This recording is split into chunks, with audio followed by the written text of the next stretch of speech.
Hello again, YouTube. Doing another Photoshop video for you today.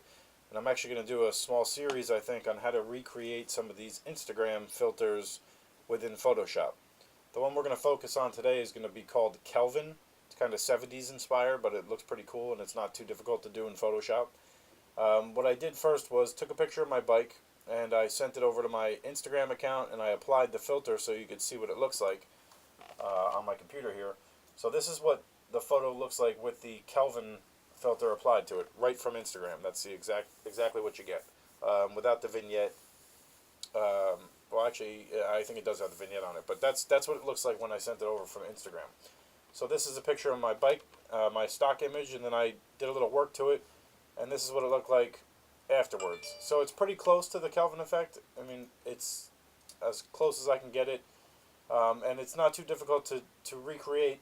It also does depend on the image that you're working with. So if you have a different picture, some of these values that I'm going to show you how to change may be a little different depending on what you're working with, but you'll get the idea of how to do it. So let's just turn off what I did here, and we'll start new.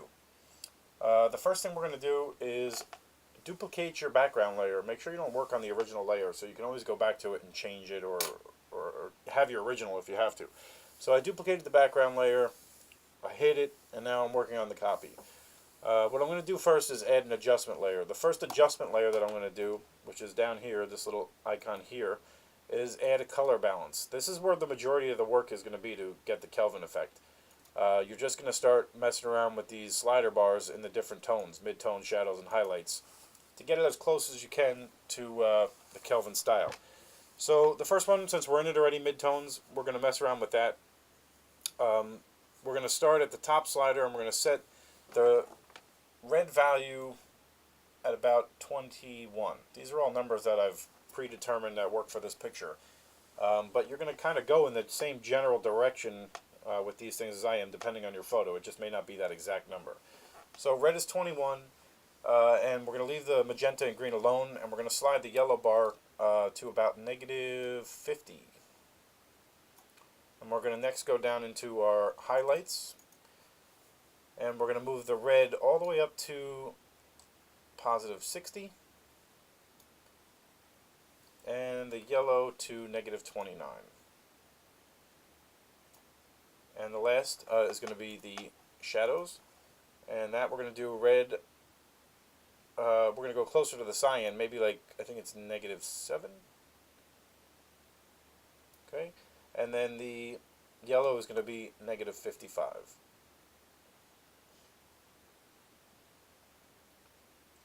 Okay, it's getting there. It's still a little bright, but we can play around with that. Next thing we're going to do is add another layer, another adjustment layer. This one's going to be called levels. So you're going to go down to your adjustment layers, choose levels, and these three bars up here, these little, I don't know what you call these things, arrows.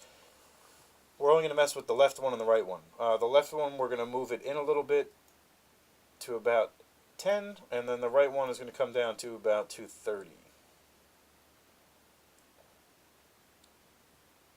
Okay, and right there is pretty much the color of the Kelvin effect. It's still a little bright on the outside, but that's because I did add a vignette to it. So that's really easy to recreate in Photoshop.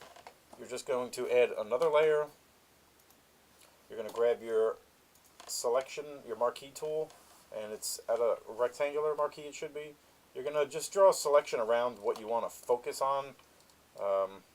Try and get it somewhat even, but this looks okay.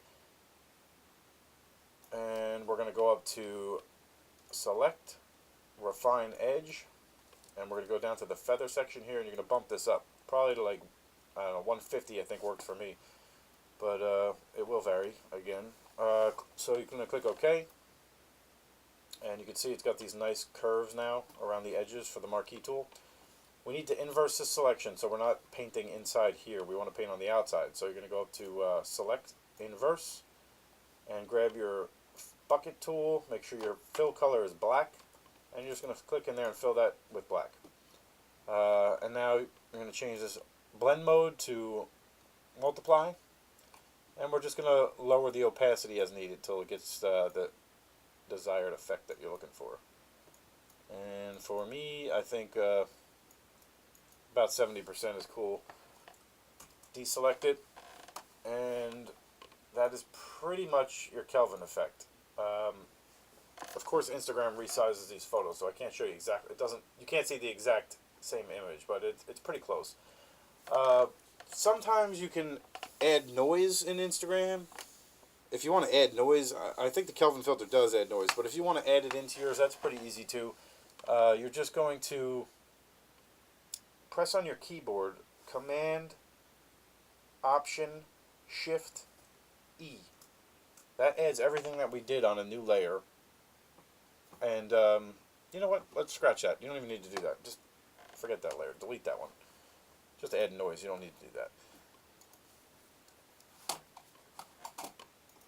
Okay, we're just going to add another layer underneath this vignette that we just created. So we'll do right there, like that. And I fill it with black, like that. We're going to go up to Filter, Add Noise, which will be Filter, Noise, Add Noise.